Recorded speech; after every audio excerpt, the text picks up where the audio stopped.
السلام عليكم ورحمة الله. الحمد لله رب العالمين، والصلاة والسلام على أشرف المرسلين وعلى آله وصحبه أجمعين، أما بعد. أعوذ بالله من الشيطان الرجيم. بسم الله الرحمن الرحيم. سورة الليل. ലൈൽ എന്ന് പറഞ്ഞാൽ രാത്രി. വല്ലൈലി ഇദാ യഗ്ഷ. വല്ലൈലി, രാത്രിയെ സ്പെഷ്യലായിട്ട് ഒരു രാത്രിയെ കേന്ദ്രീകരിച്ചുകൊണ്ടുള്ള ഒരു സത്യം ചെയ്യലാണ്.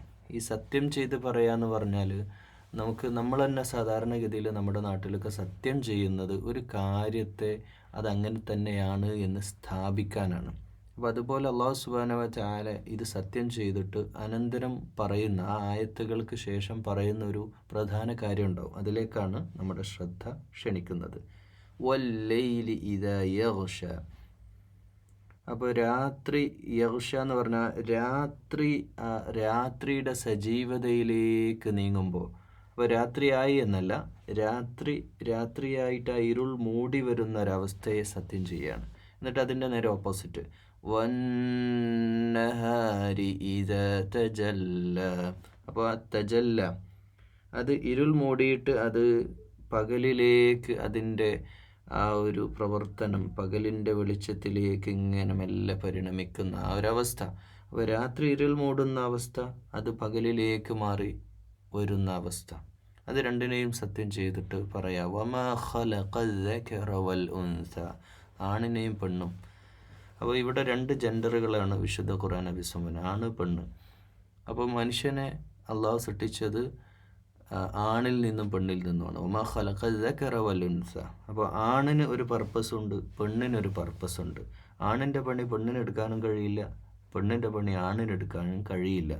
അതായത് ബയോളജിക്കലി പറയുന്ന കാര്യമാണ് ഇവിടെ വ്യക്തമാക്കുന്നത്. അപ്പോൾ ആണുങ്ങൾക്ക് ഒരു ഉമ്മ ചെയ്യേണ്ട ജോലി, പാല് കൊടുക്കുക, കുട്ടീനെ വളർത്തുക, ഇതൊരു ആണിന് സാധ്യമല്ലല്ലോ. അപ്പോൾ ആ രീതിയിൽ ആണിനെയും പെണ്ണിനെയും സൃഷ്ടിച്ചു. അപ്പോൾ അതിൻ്റെ ഉദ്ദേശം, അവരുടെ പരിശ്രമങ്ങൾ വ്യത്യസ്തമായ രീതിയിലാണ്. ഒരാണ് ചെയ്യേണ്ട ഒരു സാമൂഹിക കുടുംബപരമായ ഉത്തരവാദിത്തങ്ങൾ വേറെയാണ്. പുരുഷൻ അല്ല സ്ത്രീ ചെയ്യേണ്ട അത് മാനസികമായിട്ടും ശാരീരികമായിട്ടും ആ ഒരു വ്യത്യസ്തതകളെ സൂചിപ്പിക്കുകയാണ്. എന്നിട്ട് പറയാണ്, ഇന്ന സഅയകും ലശത്ത. തീർച്ചയായും നിങ്ങളുടെ പരിശ്രമം അത് വ്യത്യസ്തമായ രീതിയിലാണ്. നിങ്ങളുടെ ഉപജീവന മാർഗമാവട്ടെ, നിങ്ങൾ ചെയ്യുന്ന ജോലികളാവട്ടെ, നിങ്ങളുടെ കൂടുതൽ ശാരീരിക ക്ഷമത വേണ്ട ജോലികൾ, അത് പുരുഷൻ അനുയോജ്യമായിട്ടുള്ളതാണ്. അപ്പോൾ അങ്ങനെയുള്ള പല കാര്യങ്ങളും ഇവിടെ വ്യക്തമാക്കുകയാണ്. അതായത് ഒരു വിഭാഗത്തിന് നിങ്ങൾക്ക് ഇന്ന ജോലി ഉണ്ട്. അപ്പം ഇവിടെ ഫെമിനിസ്റ്റുകളാരും സംസാരിക്കേണ്ട, അതായത് സ്ത്രീ പക്ഷപാതികളായിട്ട് ഞങ്ങൾക്കും ജോലി ചെയ്യണം എന്നൊക്കെ പറയുന്നവരോട് ജോലി ചെയ്യുന്ന വിഷയമല്ല ഇവിടെ പറയുന്നത്. അതായത് ശാരീരികമായിട്ടും മാനസികമായിട്ടും ഒരു പെണ്ണ് ചെയ്യേണ്ട, സമൂഹം ചെയ്യേണ്ട ജോലി വ്യത്യസ്തമാണ്. അത് പുരുഷന് സാധ്യമല്ല, പുരുഷൻ ചെയ്യേണ്ടത് സ്ത്രീക്കും സാധ്യമല്ല. അതാണ് ഇവിടെ ഉദ്ദേശിക്കുന്നത്. ഇന്ന സഅയകും, നിങ്ങളുടെ പരിശ്രമവും നിങ്ങളുടെ പ്രവൃത്തിയും വ്യത്യസ്തമാണ്, ആണും പെണ്ണും. ഓക്കെ. അപ്പോൾ ഇവിടെ ആണും പെണ്ണിനെയും തിരിക്കുന്നതിൻ്റെ മുമ്പ് രാത്രിയെയും പകലിനെയും തിരിച്ചിട്ടുണ്ട്. ചിന്തിക്കുന്നവർക്ക് ദൃഷ്ടാന്തമുണ്ട്. പകലിൻ്റെ ജോലിയല്ല രാത്രി, രാത്രിയുടെ ജോലിയല്ല പകൽ. പകൽ നമ്മൾ എന്തിനാണ് ഉപയോഗപ്പെടുത്തുന്നത്? പകൽ ഉപജീവന മാർഗമാണ്. രാത്രി നമുക്ക് വിശ്രമിക്കാനുള്ള വിശ്രമവേളയാണ്. ഖുർആനിൽ സൂറത്തുൻ നബയിൽ അത് പറയുന്നുണ്ട്. അപ്പോൾ ആ വിശ്രമവേളയായ രാത്രിയല്ല പകൽ, പകലല്ല രാത്രി, ആണല്ല പെണ്ണ്, പെണ്ണല്ല ആണ്. എന്നിട്ടാണ് നമ്മുടെ വിഷയത്തിലേക്ക് വരുന്നത്. ഫഅമ്മാ മൻ അഅ്താ വത്തഖാ. ഒരാൾ ദാനം ചെയ്തു, ഒരാൾ സ്വതക്ക ചെയ്തു, അല്ലെങ്കിൽ സകാത്ത് കൊടുത്തു, എന്തെങ്കിലും ഒരാൾ ചെയ്തു. എന്നിട്ട് ആ ദാനം നൽകുക, അയാൾ സൂക്ഷ്മതയോടെ ജീവിക്കുകയും ചെയ്തു എന്ന് വിചാരിക്കുക. ദാനം, അയാൾ തഖ്വയോടെ ജീവിച്ചുകൊണ്ട് അദ്ദേഹത്തിൻ്റെ കർമ്മങ്ങളിൽ വ്യാപൃതനായി. വസദ്ദഖ ബിൽ ഹുസ്ന. എന്നിട്ട് ഏറ്റവും നല്ല രീതിയിൽ നന്മയെ സത്യപ്പെടുത്തിക്കൊണ്ട് നല്ലൊരു ജീവിതം നയിച്ചു ഒരു മനുഷ്യൻ. ഫസനുയസ്സിറുഹു ലിൽ യുസ്ര. ഓൻ്റെ കാര്യങ്ങൾ പടച്ചോൻ അങ്ങ് എളുപ്പമാക്കി കൊടുക്കും. അവൻ്റെ കാര്യങ്ങൾ ഈസി ആയിട്ട് മാറും. അവനൊന്നും ടെൻഷൻ അടിക്കേണ്ട. നേരെ വാ നേരെ പോയി ടീക്ക് എന്ന് പറയില്ല നമ്മൾ ഹിന്ദിയിലൊക്കെ.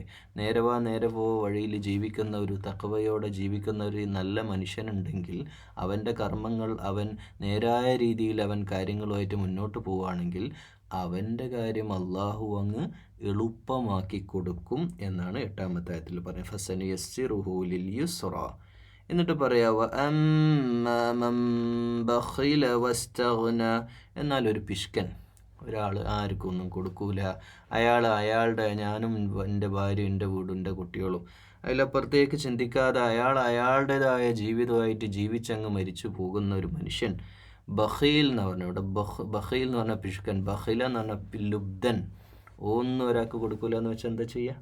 അങ്ങനെ പിശുക്കനായ ഒരു മനുഷ്യൻ, അയാൾ ആർക്കും ഒന്നും കൊടുക്കാതെ അയാൾ സ്വന്തം ഇഷ്ടപ്രകാരം ജീവിക്കുന്നവൻ, വകദബ ബിൽ ഹുസ്ന. എന്നാൽ ആവട്ടെ ഹസ്നായിട്ട് നടക്കേണ്ട കാര്യങ്ങളൊക്കെ അവന് തള്ളി, ഹസ്നായിട്ട് പറഞ്ഞാൽ നല്ല കാര്യങ്ങളൊക്കെ അവൻ തള്ളിക്കളയും ചെയ്യും. അവനൊന്നും ചെയ്യൂല. അവനവനിസം, സ്വന്തം കാര്യം സിന്ദാബ, ഈ ഒരു രീതിയിൽ ജീവിക്കുന്ന ഒരു മനുഷ്യൻ ഫസനു യസ്സിറുഹു ലിൽ ഉസ്ര. എന്ത് രസകരമായിട്ടാണ് വിശുദ്ധ ഖുർആൻ നമ്മളെ പഠിപ്പിക്കുന്നത് കാര്യങ്ങൾ. മാഷാ അല്ലാ.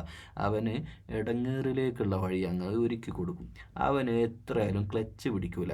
ആ പിശുക്കൻ അങ്ങനെ അവൻ്റെ അഹങ്കാരവും ലുബ്ധം കൊണ്ട് അങ്ങനെ മണ്ണോട് ചേർന്ന് പോകാനല്ലാതെ അവൻ അള്ളാഹു ബറക്കത്ത് ചെയ്യൂല. അവന് റഹ്മത്ത് എന്തായാലും അള്ളാഹ് എല്ലാവർക്കും കൊടുക്കും. അതെല്ലാവർക്കും അള്ളാഹ് കൊടുക്കുന്ന അള്ളാഹ് റഹ്മാനാണ്, റഹീമാണ്. പക്ഷേ ബറക്കത്ത് അള്ളാഹ് കൊടുക്കൂല. നിങ്ങളൊന്ന് നോക്കുക, ഒന്ന് തിരിച്ചു പോവാം നമ്മൾ മേലോട്ട്. രാത്രി പകൽ, ആണ് പെണ്ണ്, രണ്ട് എൻ്റെ ഉള്ളിൽ നമ്മളിപ്പോൾ ചക്ക മാങ്ങ എന്നൊക്കെ പറയുന്നില്ലേ, മാങ്ങ വേറെയാണ് ചക്ക വേറെയാണ് എന്ന പോലെ രാത്രി വേറെയാണ് പകൽ വേറെയാണ്, ആണ് വേറെയാണ് പെണ്ണ് വേറെ. നെല്ലും പതിരും വേർതിരിച്ചിട്ടല്ല പറയാ. നല്ല മനുഷ്യനായി ചിന്തിച്ച് മറ്റുള്ളവർക്ക് ഉപകാരപ്രദമായ സഹജീവികൾക്ക് കാരുണ്യമായി സൽക്കർമ്മങ്ങൾ ചെയ്ത് നന്മ ചെയ്ത് മുന്നോട്ട് പോകുന്ന ഒരു മനുഷ്യന് അവൻ്റെ ജീവിതം അള്ളാഹു എളുപ്പമാക്കി കൊടുക്കും. ആരെങ്കിലും പിശുക്ക് കാണിച്ച് ആളുകളെ സഹായിക്കാതെ ഒരു ചെറിയ ഉപകാരം പോലും ചെയ്യാതെ സ്വന്തം ഇഷ്ടപ്രകാരം സ്വന്തത്തിന് വേണ്ടി ജീവിച്ച് ലുബ്ധ കാണിച്ച ഒരു മനുഷ്യൻ, അവൻ അള്ളാഹ് അങ്ങ് കുടുക്കിക്കളയും. ദുനിയാവിലെ കാര്യം പറയുന്ന, പരലോകത്തേക്ക് അല്ല. വമാ യുഗ്നി അൻഹു മാലുഹു ഇദാ തറദ്ദ. മാത്രമല്ല അവൻ ആ കുടുക്ക് കൊടുക്കുമ്പോണ്ടല്ലോ അവൻ്റെ മാലൊന്നും ഒരു ഉപകാരം അവന് ചെയ്യൂല. അവനത് പ്രയോജനപ്പെടാത്തൊരവസ്ഥയിൽ വരും. അതായത് ഇതിൻ്റെ അർത്ഥം വിശദീകരണത്തിലേക്ക് പോകുമ്പോൾ നമ്മൾ തന്നെ നമ്മുടെ നാട്ടിലും പരിസരത്തൊക്കെ ഇങ്ങനെയുള്ള ആളുകളെ നമ്മുടെ സുഹൃബന്ധത്തിലൊക്കെ നമ്മളൊന്നും ഇങ്ങനെ വെറുതെ ഒന്ന് നമ്മൾ ആലോചിച്ചാൽ മതി. വെറും പിശുക്കനായിട്ട് ജീവിച്ച് അവസാന കാലം വലിയൊരു ക്യാൻസർ വരും, അല്ലെങ്കിൽ ആകെ കൂടെ ഒരു വലിയ ദുരന്തം, വീട്ടിൽ മൊത്തം പ്രശ്നങ്ങൾ, പ്രയാസങ്ങൾ, ബുദ്ധിമുട്ടുകൾ, അള്ളങ്ങ് ഇടങ്ങാറാക്കി കളയും ഇങ്ങനത്തെ മനുഷ്യന്മാരെ. അവർക്ക് അവരുടെ ലാസ്റ്റ് കോടികൾ ഉണ്ടായിട്ടും കാര്യം ഉണ്ടാവില്ല. അവർക്ക് അതുകൊണ്ട് ഒരു പ്രയോജനമില്ലാത്ത രീതിയിൽ അവർക്ക് അവരുടെ അന്ത്യം എന്നല്ല, അവരുടെ ജീവിതത്തിൽ തന്നെ ആ പ്രയാസം ഉണ്ട്. അവസാന കാലത്തേക്കൊന്നും വെക്കലുണ്ടാവില്ല മിക്കവർക്കും. ഇന്ന അലൈനാ ലൽ ഹുദ. എന്നിട്ട് പറയാ, വഴി കാണിക്കൽ എൻ്റെ ബാധ്യതയാണ്. അള്ളാഹു പറയാ. നോക്കൂ, ഇത് നമ്മളൊന്ന് നമ്മളെപ്പറ്റി ആലോചിച്ച് നോക്കിയാൽ മതി. നമ്മളിങ്ങനെ ഈ പിശുക്ക് കാണിച്ച് നമ്മുടെ സ്വന്തം കാര്യം മാത്രം നോക്കി ജീവിക്കുന്ന ഒരു മനുഷ്യനാണെങ്കിൽ നമ്മുടെയൊക്കെ പര്യവസാനം ഇത് തന്നെയാണ്. നമ്മൾ ഈ സമ്പാദിച്ചു കൂട്ടുന്ന സമ്പാദ്യവും വീടും കാറും ഇതൊന്നും നമുക്ക് ഒരു കാലത്ത് പ്രയോജനമില്ലാത്ത രീതിയിലുള്ള അസുഖങ്ങളെ കൊണ്ട് അല്ലെങ്കിൽ മറ്റെന്തെങ്കിലും കൊണ്ടൊക്കെ നമ്മൾ ഇടങ്ങാറാവുന്ന ഒരവസ്ഥയിലേക്ക് വരും. അതുകൊണ്ട് ആയ കാലം, ആയുസ്സുള്ള ആരോഗ്യമുള്ള സമയം കർമ്മനിരതമായി അള്ളാഹിൻ്റെ മാർഗത്തിൽ പ്രവർത്തിച്ചാൽ അള്ളാഹു കാര്യങ്ങൾ അങ്ങ് എളുപ്പാക്കി തരും. നമ്മൾ ഒരു വാക്കൂടെ അതിനോട് ചേർത്ത് പറയാം, എൻ്റെ വക പറയാൻ പാടില്ല, പക്ഷെ എൻ്റെ വക അതായത് ജീവിതാനുഭവങ്ങളിൽ നിന്ന് എടുത്ത് പറയുന്ന കാര്യമാണ്. നമ്മുടെയൊക്കെ ജീവിതത്തിലെ നമ്മൾ ആർക്കെങ്കിലും എന്തെങ്കിലുമൊക്കെ ഉപകാരം ചെയ്താൽ അള്ളാഹു നമുക്കും, അത് നബി സല്ലല്ലാഹു അലൈഹി വസല്ലമയുടെ ഹദീസിൻ്റെ റിവായത്തിൽ തന്നെ അത് വന്ന കാര്യമാണ്. നമ്മൾ ആർക്കെങ്കിലുമൊക്കെ എന്തെങ്കിലുമൊക്കെ സഹായം ചെയ്താൽ ഇൻഷാ അള്ളാഹു സുബ്ഹാനഹു വ തആല നമ്മളറിയാത്ത മാർഗങ്ങളിലൂടെ, ഒരിക്കലും നമ്മൾ പ്രതീക്ഷിക്കാത്ത വഴികളിലൂടെ അള്ളാഹു നമ്മളെ സഹായിക്കുമെന്നത് ഞാനിത് പറയുമ്പോൾ എൻ്റെ ജീവിതത്തിൽ സാക്ഷ്യപ്പെടുത്തിക്കൊണ്ട് പറയാം. അതിൻ്റെ ഒരുപാട് അനുഭവങ്ങൾ, നിങ്ങൾക്ക് ഒരുപാട് അനുഭവങ്ങൾ ഉണ്ടായിട്ടുണ്ടാവും. തീർച്ചയായിട്ടും അള്ളാഹുവിൻ്റെ നമ്മളറിയാത്ത പല വഴികളിലൂടെ അള്ളാഹു നമ്മളെ സഹായിക്കുമെന്നുള്ളതാണ്. എന്നാൽ പിശുക്ക് കാണിച്ച് നടന്നോ പോയി ജീവിതം ഞെരുങ്ങ ചെയ്യുക. ആദ്യമൊക്കെ കുറച്ച് പൈസ അവിടെ നമ്മൾ പൈസ കൊടുക്കാക്കാണല്ലോ ഈ പിശുക്ക് എന്ന് പറഞ്ഞാൽ. ഒരാവശ്യത്തിനൊരു മനുഷ്യനെ കൊടുക്കാതെ ലുബ്ധ കാണിച്ച് എടുത്തു വെക്കുക. എന്നിട്ട് അതിന് ചിലപ്പോൾ നമ്മൾ പല ന്യായീകരണങ്ങളൊക്കെ നമ്മുടെ ഭാഗത്തു നിന്നുണ്ടാവും. ലുബ്ധൻ, പിശുക്കൻ. എന്നിട്ടോ നമുക്ക് ആർക്കും പ്രയോജനമില്ലാത്തൊരവസ്ഥയിലേക്ക് അത് വരും. ചിലപ്പോൾ ഇന്ന് 10,000 ലാഭിച്ചതിന് 10 ലക്ഷം അപ്പുറത്ത് നമ്മൾ എന്ത് ചെയ്യേണ്ടി വരും? ആശുപത്രിയിൽ കൊണ്ടുപോയി കൊടുക്കേണ്ടി വരും. അങ്ങനെയൊക്കെ നമ്മളെ അള്ളാഹു പരീക്ഷിക്കുന്നതാണ്. ഓക്കെ, അതുകൊണ്ട് രാവും പകലും പോലെ ആണും പെണ്ണും പോലെ 2 ജാതി മനുഷ്യന്മാർ ദുനിയാവിലുണ്ടെന്ന് എന്ത് രസകരമായിട്ട് ഏതൊരു സാധാരണക്കാരനും മനസ്സിലാവാൻ പറ്റുന്ന രീതിയിൽ എത്ര ലളിതമാണ് അള്ളാൻ്റെ കലാം. അള്ളാഹു എത്ര ലാളിത്യത്തോടെയാണ് നമ്മളെ പഠിപ്പിക്കുന്നത്. അലൈൻ എന്നിട്ട് പറയാ, നിങ്ങൾക്ക് ഹിദായത്ത് തരല് എൻ്റെ ബാധ്യതയാണ്. അപ്പോൾ ആ മാർഗദർശനം നിങ്ങൾക്ക് എത്തിക്കുക. ഹിദായത്ത് എല്ലാവർക്കും പ്രയോജനപ്പെടും എന്നുള്ള വേറെ വിഷയം. പക്ഷേ ഈ കാര്യം നിങ്ങൾ എത്തിക്കാൻ വളരെ ലളിതമായിട്ട് ഇത് അള്ളാഹു സുബ്ഹാനഹു വ തആല നമ്മളോട് പറഞ്ഞു കഴിഞ്ഞു. എന്നിട്ട് പറയാം,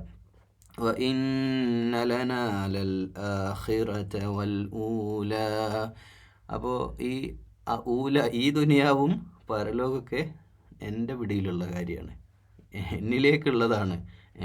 നിങ്ങൾ ഈ ഓട്ടപ്പാച്ചിൽ ഓടിയിട്ടൊന്നും കാര്യമില്ല.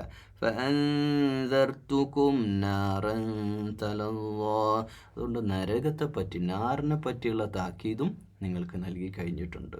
അതിൻ്റെ അൻസർ എന്ന് പറഞ്ഞാൽ മുന്നറിയിപ്പ്, വാണിങ്, അതും തന്നു കഴിഞ്ഞിട്ടുണ്ട്. അപ്പം ലുബ്ധനായി ജീവിച്ചാൽ ഈ മനുഷ്യനെ A-B കാറ്റഗറി ആക്കുക. 2 കാറ്റഗറി, ഒരു ടീം A, ഒരു ടീം B. അതിൽ A ടീം നല്ല നിലക്ക് അള്ളാഹിൻ്റെ ദീനനുസരിച്ച് ജീവിക്കുകയും തഖ്വ ഉൾക്കൊള്ളുകയും തൻ്റെ സമ്പത്തും തൻ്റെ സമ്പാദ്യവും തൻ്റെ എല്ലാം കാറും വണ്ടിയും വീടും ഒക്കെ മറ്റുള്ളവർക്ക് പ്രയോജനപ്പെടുത്താനും കൊടുക്കാനും പറ്റുന്ന രീതി എന്തൊക്കെ ഉണ്ടോ അങ്ങനെയൊക്കെ സഹായിച്ചും സഹകരിച്ചും ജീവിച്ച ടീം A. ടീം B ലുബ്ധനായിട്ട് സ്വന്തം കാര്യം നോക്കി മാത്രം ജീവിച്ച മനുഷ്യൻ.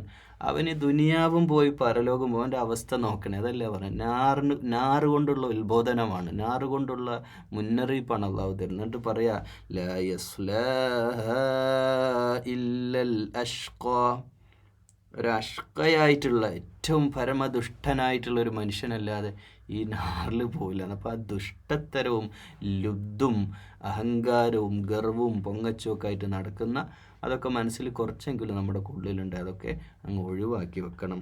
അല്ലതീ കരുതബ വച്ചവല്ല, നിഷേധാത്മക മനസ്സ്. ഇപ്പോൾ നിങ്ങളോട് ഞാനിത് പറഞ്ഞിട്ട് കാര്യമല്ല, നിങ്ങളോടല്ല ഈ ആയത്ത് പറയേണ്ടത്. കذബ വച്ചവല്ല, ഈ കذാബായിട്ടുള്ള അവർ ഈ ഖുർആനൊന്നും കേൾക്കാൻ വരില്ല. അവർക്കിതൊന്നും ഉൾക്കൊള്ളാൻ പോലും സാധിക്കില്ല. അവരുടെ മനസ്സ് ആ രീതിയിലായിട്ട് മാറിയിട്ടുണ്ടാവും. അപ്പോൾ നമ്മളിത് കേൾക്കുകയും പിന്നെ പഠിക്കാനൊക്കെ ഒരു മനസ്സ് വെക്കുന്നുണ്ടല്ലോ, അതന്നെ അള്ളാഹിൻ്റെ വലിയൊരു നിഅമത്താണ്. അള്ളാഹു നമ്മളെ തിരഞ്ഞെടുത്തിരിക്കുകയാണ്. അവൻ്റെ യഥാർത്ഥ വിശ്വാസ വഴികളിലേക്ക്, മാർഗദർശനത്തിലേക്ക് അള്ളാഹു നമ്മളെ തിരഞ്ഞെടുത്തിട്ടുണ്ട്. അതുകൊണ്ട് തന്നെയാണ് നിങ്ങളിത് കേൾക്കുന്നതും. ഇൻഷാ അള്ളാഹിൻ്റെ വിധി ഉണ്ടെങ്കിൽ അങ്ങനെ തന്നെ പറയാം. ഇൻഷാ അല്ലാഹ് ഇതിൻ്റെ വഴിയിൽ നമ്മൾക്ക് എത്തിച്ചത് അതുകൊണ്ട് തന്നെയാണ്. വസയുജന്നബുഹൽ അത്ഖാ, സൂക്ഷ്മതയുള്ള ആൾക്കാർ. തഖ്വ നമ്മൾ ഖുർആൻ ഇങ്ങനെ എടുത്ത് വായിക്കുമ്പോഴൊക്കെ നമ്മൾ എത്ര സ്ഥലത്തെ ബക്കറയിൽ നമ്മൾ പറഞ്ഞില്ല തഖ്വ, വേറെ എത്ര സ്ഥലങ്ങളിൽ എത്ര ആയത്തുകളിലൂടെ നമ്മൾ ഇനിയും പറയും എത്രയോ ഇത് തഖ്വ ഇതന്നെ പറഞ്ഞുകൊണ്ടിരിക്കുക. ഈ സൂക്ഷ്മാലുക്കൾ അവർ വിജയിച്ചു. അവർ ഇത്തരം കാര്യങ്ങളിൽ നിന്ന്, ഈ നരകത്തുനിന്ന് സയുജന്നബുഹൽ അത്ഖാ, അവർ ഈ അവസ്ഥയിൽ നിന്ന് തഖ്വ ഉള്ളവർ അകറ്റപ്പെടുന്നു. ഏത് നാറിന്ന് അവരെത്തൂല. ഓക്കെ, എന്നിട്ട് പറയാം, അല്ലദീ യുഅ്തി മാലഹു യതസക്ക. ഈ സക്കാത്തിന് സക്കാത്ത് എന്നുള്ള പേരാണ്, അവിടെയാണ് ഈ വാക്ക് വരുന്നത്. സക്കാത്ത്, പരിശുദ്ധി ഉണ്ടാവുക. അപ്പം നമ്മുടെ പിന്നെ ഒരു ഉദാഹരണം പറയുകയാണെങ്കിൽ, നമ്മുടെ പ്ലേറ്റിൽ ഒരു ചീത്ത എന്തോന്നുണ്ട്, നമ്മൾ അതെങ്ങനെ തോണ്ടിക്കളയും, മനസ്സിലായില്ലേ? നമ്മൾ ആ പ്ലേറ്റിൽ ഒരു ചീത്ത ഒരു സാധനം ഇങ്ങനെ വന്ന് വീണെടുക്കണം, നമ്മൾ എടുത്ത് പുറത്തേക്കാൻ കളയും. അതോടുകൂടി നമ്മളെ പ്ലേറ്റ് ശുദ്ധിയായി. എന്ന പോലെ നമ്മുടെ സമ്പത്തിൻ്റെ ഒരു പെർസെൻറ്റേജ് അത് നമ്മുടേതല്ല. സമ്പത്ത് മാത്രമല്ല, നമ്മുടെ എല്ലാം, നമ്മൾ പരമാവധി നമ്മുടെ മറ്റ് മാലുകളൊക്കെ എപ്പോഴും അപ്പോൾ എപ്പോഴും അങ്ങനെ ഒന്ന് ശ്രദ്ധിക്കുന്നതല്ല. അപ്പോൾ ഒരു പറമ്പിലൊരു കുല പഴം ഉണ്ടായി, ഉദാഹരണമായിട്ട് പറയാം. നമ്മുടെ പറമ്പിൽ ഒരൊറ്റ കുല വന്നു, മൈസൂർ പഴമാണ്. പിന്നെ നല്ല പഴുത്ത് പാകമായിട്ട് ഇങ്ങനെ അങ്ങോട്ട് കിട്ടി, നമ്മൾ വീട്ടിൽ കൊണ്ടുപോയി സ്റ്റോർ റൂമിൽ അങ്ങ് തൂക്കിയിട്ട് നമ്മൾ തിന്നാൻ പോവാണ്. 1-2 പടല എരിഞ്ഞിട്ട് അയൽവാസികൾ പാവങ്ങൾക്ക് അപ്പുറത്ത് 1-2 വീട്ടിൽ കൊണ്ടുകൊടുക്കുക. അല്ലെങ്കിൽ 4-5 വീട് അപ്പുറത്ത് ഈ പറമ്പൊന്നും ഇല്ലാതെ, ഒരു വാഴത്തോട്ടം പോലും വെക്കാൻ സ്ഥലമില്ലാതെ 2 സെൻറ്റ് 3 സെൻറ്റിലൊക്കെ നിൽക്കുന്ന മനുഷ്യന്മാരുണ്ട്. അവരുടെ വീട്ടിൽ ഇതൊന്നും, അവർക്ക് വലിയ പെരുന്നാളെ പോലെ ഒരു 2 പിന്നെ പടല പഴം അങ്ങോട്ട് എത്തിയാൽ അല്ലേ അവരുടെ വീട്ടിലെത്തിക്കും. അതോടുകൂടി നമ്മുടെ മറ്റ് കുലം മുഴുവൻ ശുദ്ധമായി. ആ പരിശുദ്ധി എന്ന് പറയുന്ന അവസ്ഥ. അപ്പോൾ അല്ലാതെ യൂത്തിമാലോ അതിന് സക്കാത്തിന് ഒരു കൊല്ലം തികയാൻ ഒരു 2% വെയിറ്റ് ചെയ്യണ്ട എന്ന് തന്നെയാണ് പറയുന്നത്. അപ്പോൾ അത് അങ്ങനെയാണ്. നമുക്കെപ്പോഴും നമ്മുടെ കയ്യിലൊരു ചോക്ലേറ്റ് കിട്ടി, അങ്ങനെ ഒരു ഉദാഹരണം പറയാം. ഒരു ചോക്ലേറ്റ് കിട്ടി, നമ്മുടെ അടുത്ത് 2 സുഹൃത്തുക്കളുണ്ട്, ചെറിയൊരു 2 പീസ് അവർക്ക് ഉണ്ടാക്കും കൊടുത്തിട്ട് നമ്മൾ തിന്നുമ്പോൾ ഒരു പരിശുദ്ധിപ്പെടുത്തല. നമുക്ക് അർഹതപ്പെട്ട് തന്നെയാണ് ഇത്. ഓക്കെ, അതുപോലെ നമ്മൾ ചിന്തിക്കുക. നമ്മുടെ എല്ലാ കാര്യങ്ങളിലും ഒരു വിഹിതം നമ്മുടേത് എന്ന് പറയുന്നത് നമ്മുടെ പ്രോപ്പർട്ടി ആയിട്ടുള്ളിലുള്ളതിൽ ഒരു വിഹിതം മറ്റുള്ളവർക്ക് കൊടുക്കുക.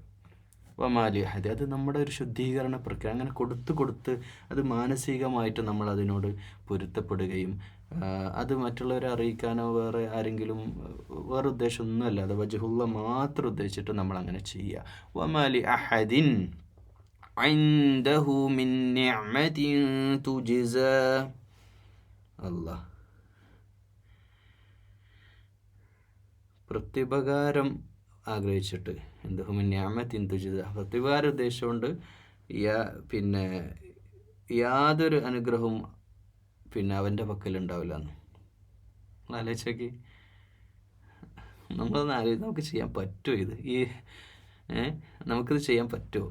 നമ്മൾ നേരത്തെ പറഞ്ഞ കാര്യം, നമ്മൾ ഒരു കാര്യം ഒരാൾക്ക് ചെയ്ത് കൊടുക്കുമ്പോൾ തിരിച്ച് കിട്ടണം എന്നുള്ള ഒരു ആഗ്രഹത്തിൻ്റെ ഒരു അംശം പോലും ഇല്ലാതെ തിരിച്ച് എനിക്ക് കിട്ടണം, അത് പ്രശസ്തിയായിട്ട് പോലും ഒരു നന്ദി വാക്കിൽ പോലും ലാ നുരീദു മിൻകും ജസാഅൻ വലാ ശുക്കൂറ എന്ന് പറഞ്ഞാൽ ഒരു താങ്ക് യു പോലും പറയണ്ട, അല്ലെങ്കിൽ ആ രീതിയിൽ അവനെ നോക്കും വേണ്ട, അതിൻ്റെ പേരിൽ ഞാൻ അറിയപ്പെടും വേണ്ട. ആ രീതിയിലുള്ള ഒരു അമലായി നമ്മൾ അതിനെ മാറ്റണം എന്നാണ്. ഇല്ലബ്തിഗാഅ വജ്ഹി റബ്ബിഹിൽ അഅ്ലാ. മാഷാ അല്ലാഹ്, അത്യുന്നതനായ അള്ളാഹുവിൻ്റെ റിള, അള്ളാഹുവിൻ്റെ ഇഷ്ടം, അള്ളാഹിൻ്റെ വജ്ഹ്. ലാ നുരീദു മിൻകും ജസാഅൻ വലാ ശുക്കൂറ.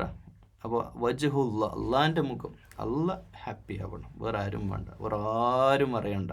ഞാൻ ചെയ്യുന്ന കാര്യങ്ങളൊന്നും വേറെ ആരും അറിയണ്ട കേട്ടോ, ഇതാരോടും പറയണ്ട കേട്ടോ, ഇതെൻ്റെ വകയാ എന്ന് വെച്ചോ എന്ന് പറഞ്ഞ് കൊടുക്കുമ്പോൾ വലത്തേ കൈ കൊടുക്കുന്ന ഇടത്തേ കൈ, നമ്മുടെ പല അമലുകളും നമ്മളറിയാതെ ബാത്തുലായി പോകുന്നുണ്ട്. നമ്മളത് ആരോടും പറയാതെ രഹസ്യമായിട്ട് ഇങ്ങനെയുള്ള കാര്യങ്ങൾ ചെയ്യുമ്പോൾ അത് കൂടുതൽ വജ്രത്തേക്കാൾ തിളങ്ങുന്ന വളരെ മനോഹരമായ ഒരു അമലായ അല്ലാഹു നമ്മിൽ നിന്ന് കബൂൽ ചെയ്യും. വലസൗഫ യർളാ, എന്നിട്ട് പറയാ വഴിയെ അവൻ തൃപ്തിപ്പെടും. ആര് തൃപ്തനാവുന്നു?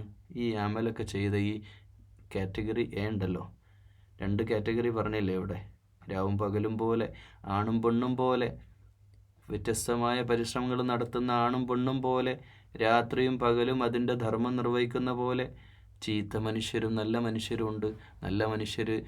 ചീത്ത മനുഷ്യർ പിശുക്കും ലുബ്ധമായിട്ട് ജീവിക്കുമ്പോൾ നല്ല മനുഷ്യർ സൽക്കർമ്മങ്ങളിലൂടെ അള്ളാഹുവിൻ്റെ ഇഷ്ടം നേടിയിട്ട് അവരവരുടെ തഖ്വയോടെ ജീവിക്കുമ്പോൾ അള്ളാഹു സുബ്ഹാനഹു വ തആല അവരെ തൃപ്തിപ്പെടുത്തുന്നത് നൽകുമെന്ന് ഓഫറോടുകൂടെ വിശുദ്ധ ഖുർആനിലെ സൂറത്തുൽ ലൈൽ അവസാനിക്കുന്നു. അള്ളാഹു അത്തരത്തിലുള്ള ലുബ്ധില്ലാതെ അള്ളാഹിൻ്റെ മാർഗത്തിൽ യാതൊരു മടിയുമില്ലാതെ പ്രവർത്തിക്കാനും ചെലവഴിക്കാനുള്ള മനസ്സ് അല്ലാഹു നമുക്കൊക്കെ നൽകി അനുഗ്രഹിക്കണേ അല്ലാഹ്. അല്ലാഹുമ്മ റബ്ബന തഖബ്ബൽ മിന്ന ഇന്നക അൻത സമീഉൽ അലീം വതുബ് അലൈനാ ഇന്നക അൻത തവ്വാബുർ റഹീം.